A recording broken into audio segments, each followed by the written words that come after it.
Assalamualaikum warahmatullahi wabarakatuh. Salam sejahtera bagi kita semua. Halo sahabat Motivi, bagaimana kabar kalian hari ini? Pasti luar biasa ya, dan masih terus tetap bersemangat. Sinau bareng Motivi kali ini kita akan membahas mata pelajaran Bahasa Indonesia kelas 6 yang akan kita pakai untuk mempersiapkan diri kita menghadapi latihan ujian sekolah yang kedua. Apa saja sih yang akan kita pelajari hari ini? Yuk sahabat Motivi, kita simak bersama-sama.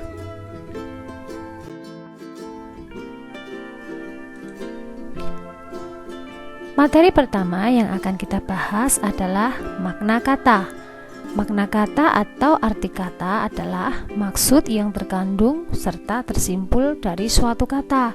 Contoh pada kalimat, misalkan, penggembala itu menggiring dombanya ke padang rumput. Menggiring berarti menghalau binatang ke suatu tempat. Contoh yang kedua, adik memancing di sungai bersama temannya. Kata memancing yang bercetak tebal berwarna merah ini berarti menangkap ikan dengan pancing. Selanjutnya, contoh yang ketiga, ayah menjaring ikan di kolam. Menjaring berarti menangkap ikan dan sebagainya dengan jaring. Contoh yang selanjutnya yang keempat yaitu Dedi menangkap ikan bersama temannya di sungai. Kata menangkap mempunyai arti memegang sesuatu yang bergerak dengan tangan atau alat.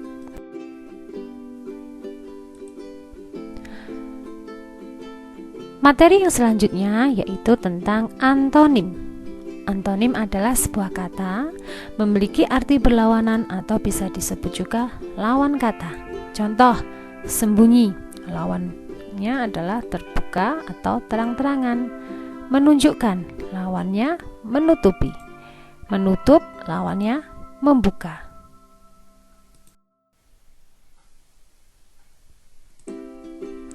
Selanjutnya sahabat Motivi, kita akan belajar tentang sinonim.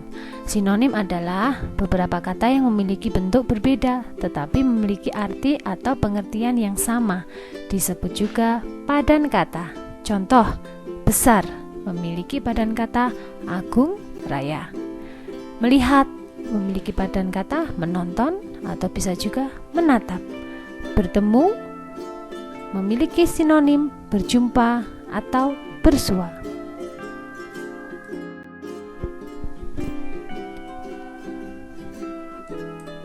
Materi selanjutnya kita akan mempelajari tentang kalimat utama. Bagaimana cara kita untuk menemukan kalimat utama dalam sebuah paragraf. Yang pertama, kita harus membaca dengan cermat kalimat-kalimat dalam paragraf tersebut. Dan kita harus mengingat ada 3 jenis paragraf. Ada paragraf deduktif yang artinya adalah paragraf yang kalimat utamanya berada di awal paragraf. Paragraf induktif adalah paragraf yang kalimat utamanya terletak di akhir paragraf. Selanjutnya, paragraf campuran adalah paragraf kalimat utamanya terletak di awal dan di akhir paragraf. Selanjutnya, kita bisa juga menentukan ide pokoknya yang biasanya terletak di kalimat utamanya.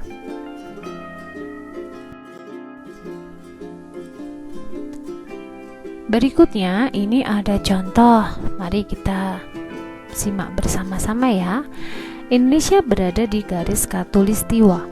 Kondisi tersebut menyebabkan Indonesia beriklim tropis. Terletak di garis khatulistiwa juga menyebabkan Indonesia memiliki 2 musim. Musim yang terdapat di Indonesia yaitu musim kemarau dan penghujan. Kalimat utama paragraf di atas terletak pada kalimat berangka. Ya, jawabannya adalah A.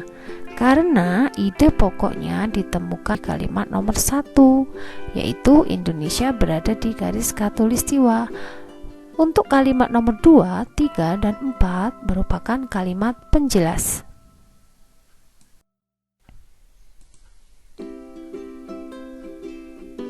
Materi selanjutnya kita akan membahas ide pokok.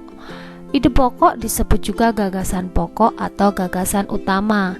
Ide pokok merupakan masalah utama yang dibahas atau diungkapkan dalam bacaan. Contoh, Ada dua jenis garam yang beredar di pasaran, yaitu garam laut dan garam meja. Manfaat kedua garam tersebut berbeda. Banyak yang belum tahu cara membedakan garam beriodium atau garam meja dengan garam laut. Perbedaan yang sebenarnya terletak dari rasa dan pembuatannya. Ide pokok paragraf tersebut adalah A. Proses pembuatan garam. B. Jenis garam yang dijual di pasar. C. Perbedaan manfaat dua jenis garam. D. Kandungan kedua garam tersebut.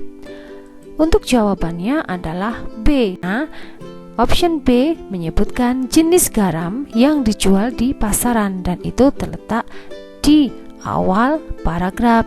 Jadi, untuk awal paragraf ini adalah kalimat utamanya dan di kalimat utama itu kita temukan ide pokok paragrafnya.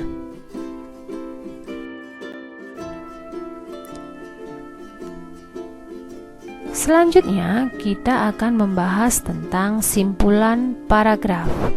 Simpulan paragraf merupakan intisari dari paragraf. Agar dapat menyimpulkan isi paragraf, kalian harus membaca paragraf dari awal sampai akhir. Cara menyimpulkan paragraf yaitu 1. Bacalah paragraf dengan seksama. 2. Tentukan ide pokok paragraf tersebut. Yang ketiga, simpulkan paragraf berdasarkan ide pokok paragraf.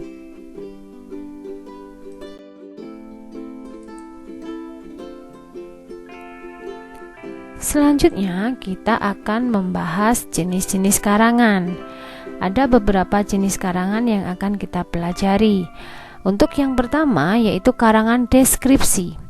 Karangan deskripsi ini adalah suatu bentuk karya tulis yang menggambarkan atau melukiskan suatu objek atau benda pada para pembaca, seolah pembaca merasakan, melihat, serta mengalami sendiri topik dalam tulisan.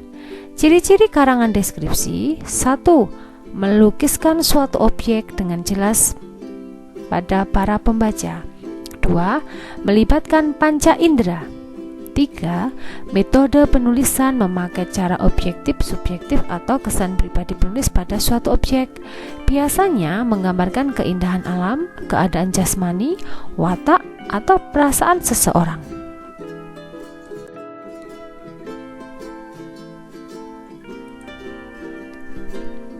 Materi selanjutnya yang akan kita bahas yaitu tentang karangan narasi. Karangan narasi ini merupakan suatu bentuk karya tulis berupa serangkaian suatu peristiwa, baik fiksi maupun non-fiksi, yang disampaikan sesuai dengan urutan waktu yang sistematis serta logis. Pada karangan narasi, ada tahapan-tahapan peristiwa yang jelas, dimulai dari perkenalan, timbul masalah, konflik, penyelesaian, dan ending. Ciri-ciri karangan narasi: yang pertama, suatu cerita berupa berita, peristiwa, pengalaman yang menarik kepada pembaca. 2. Disajikan dengan urutan kronologis yang amat jelas. 3. Terdapat konflik dan tokoh menjadi inti sebuah karangan. Yang keempat, mempunyai setting yang disampaikan dengan jelas. Yang kelima, bertujuan untuk menghibur pembaca dengan cerita yang disampaikan.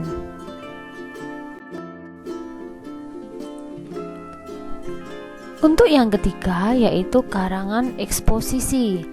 Karangan eksposisi adalah karangan yang memaparkan dengan sejelas-jelasnya sejumlah pengetahuan atau informasi.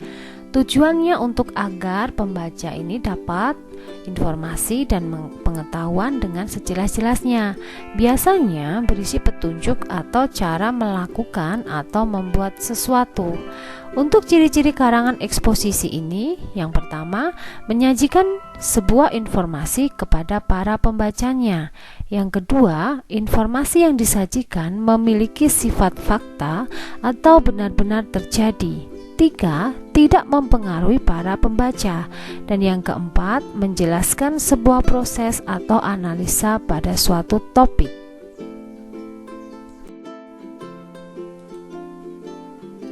Selanjutnya yang keempat, karangan argumentasi. Karangan argumentasi adalah karangan yang memiliki isi pendapat atau argumen penulis tentang suatu hal. Karangan ini memiliki tujuan untuk meyakinkan penulis supaya memiliki pandangan yang sama akan suatu hal dengan pandangan si penulis. Ciri-ciri karangan argumentasi: 1. Ada pendapat penulis mengenai suatu topik yang dibahas. Yang kedua, pendapat tersebut dilengkapi dengan pembuktian fakta, data, contoh maupun grafik. Yang ketiga, memiliki tujuan untuk meyakinkan pembaca. Yang keempat, pengarang menghindari keterlibatan emosi ketika menyampaikan pendapatnya.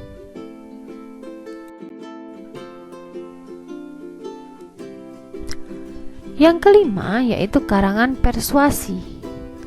Karangan persuasi adalah karangan yang bertujuan untuk mempengaruhi, menghimbau, membujuk, atau merayu pembaca sehingga ia terpengaruh untuk mengikuti keinginan penulis.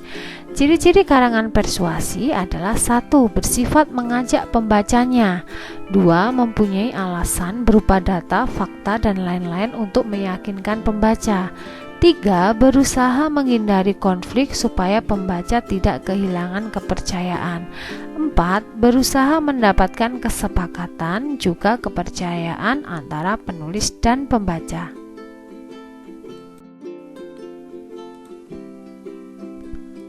Selanjutnya, ini kita ada contoh soal. Kita akan baca bersama-sama. Ruang rapat di kantor itu tertata rapi. Di tengah-tengah ruangan terdapat meja ukir yang sangat besar. Ada 8 kursi berwarna coklat muda. Di atas meja diberi vas bunga yang cantik. Vas itu berisi bunga lili yang masih segar. Jenis karangan tersebut adalah: A. Persuasi, B. Eksposisi, C. Deskripsi, D. Narasi. Jadi jawabannya adalah C. Deskripsi, karena karangan tersebut menggambarkan keadaan ruang rapat. Penggambaran tersebut membuat pembaca seolah-olah menyaksikan sendiri keadaan ruang rapat tersebut. Jadi karangan tersebut termasuk jenis karangan deskripsi.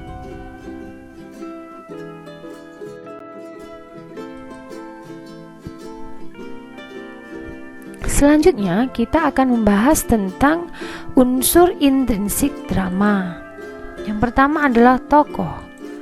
Yang kedua, penokohan atau watak. Yang ketiga, alur atau plot. Yang keempat, latar atau setting. Yang kelima yaitu amanat.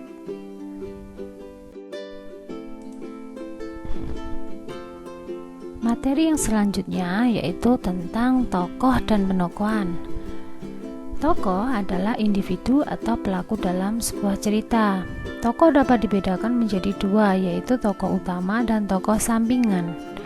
Tokoh berdasarkan sifatnya ada tokoh protagonis, tokoh antagonis, dan tokoh tritagonis.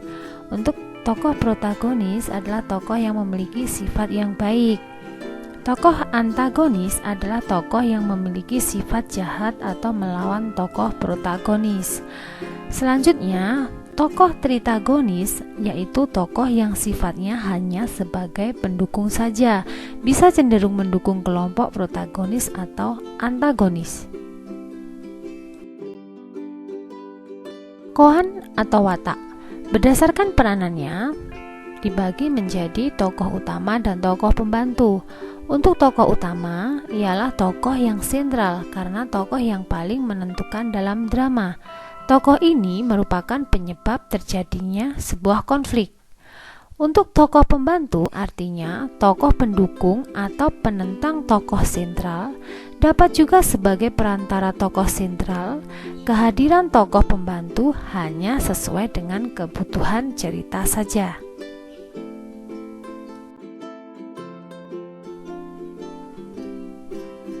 Alur atau plot. Alur atau plot adalah rangkaian kronologi peristiwa.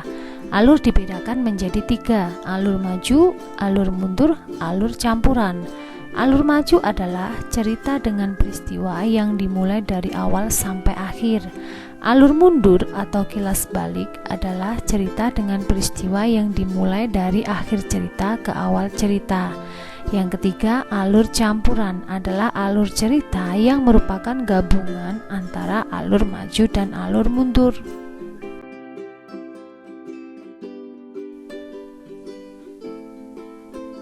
Selanjutnya, untuk latar atau setting. Ini dibedakan menjadi 3, latar tempat, latar waktu, dan latar suasana. Untuk latar tempat, ini menjelaskan di mana kejadian atau peristiwa dalam cerita itu terjadi. Latar waktu menjelaskan kapan terjadinya atau kapan peristiwa itu terjadi. Latar suasana menjelaskan gambaran suasana dalam sebuah cerita.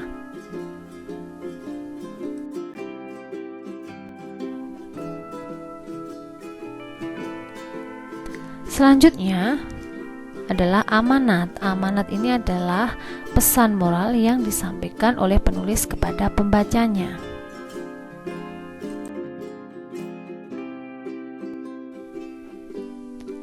Selanjutnya, ini ada contoh soal. Mari kita simak bersama-sama ya.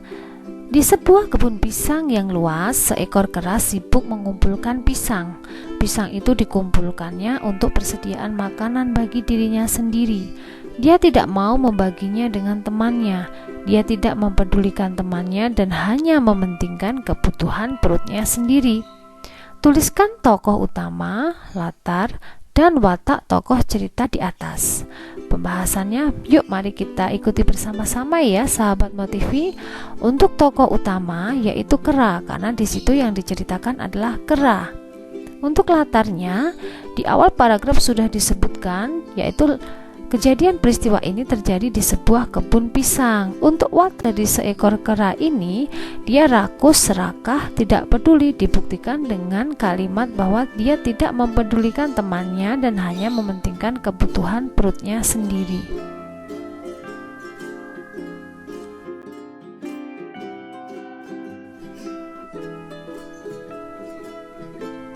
Selanjutnya, kita akan membahas tentang ungkapan. Ungkapan adalah perkataan atau kelompok kata khusus serta maknanya telah menyatu dan tidak dapat ditafsirkan dengan makna unsur yang membentuknya. Ciri-ciri ungkapan terdiri dari 2 kata atau lebih.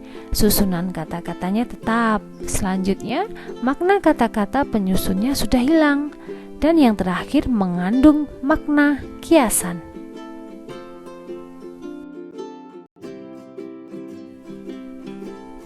Materi selanjutnya yaitu ini ada contoh ungkapan. Misalkan bunga desa, artinya gadis desa. Anak emas, artinya anak kesayangan. Panjang tangan, artinya suka mencuri.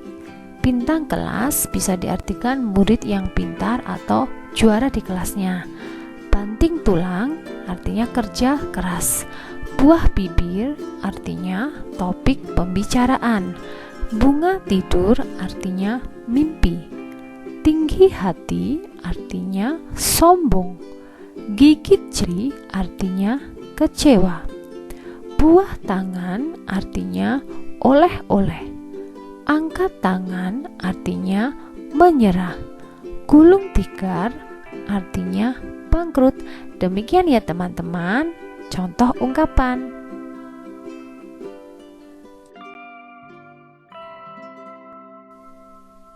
Selanjutnya kita akan belajar tentang peribahasa.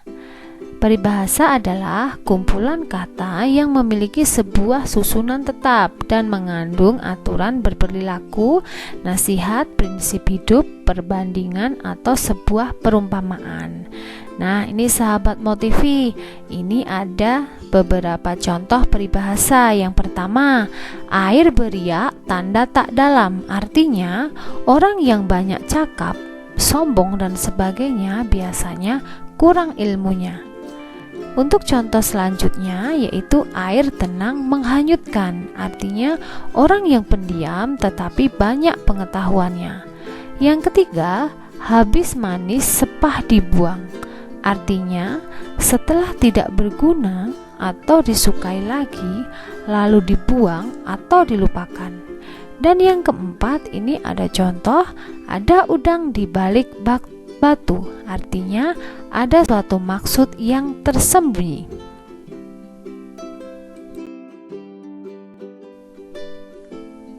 Materi kita yang terakhir yaitu tentang penggunaan tanda baca. Ini ada beberapa contoh kegunaan tanda baca. Yang pertama, tanda titik digunakan pada akhir kalimat yang bukan pertanyaan atau seruan. Selanjutnya ada tanda koma, digunakan di antara unsur-unsur dalam suatu perincian atau pembilangan. Yang ketiga, tanda tanya, digunakan pada akhir kalimat tanya. Selanjutnya ada tanda garis miring, digunakan untuk memisahkan angka bagian dalam surat. Dan yang terakhir ada tanda seru, digunakan untuk sesudah ungkapan yang berupa seruan atau perintah.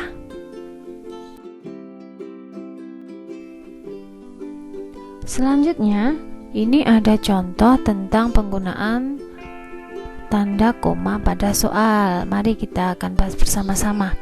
Penggunaan tanda koma yang tepat adalah A. Ayah membeli kayu, paku, dan cat.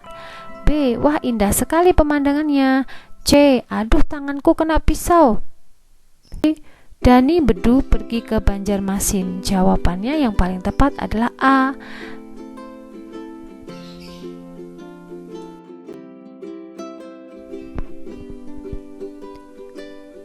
Demikian sahabat Motivi, sinau bareng kita pada saat ini. Semoga apa yang sudah kita bahas pada kesempatan kali ini boleh membantu kita untuk mempersiapkan diri kita untuk mengerjakan soal-soal latihan tryout yang kedua.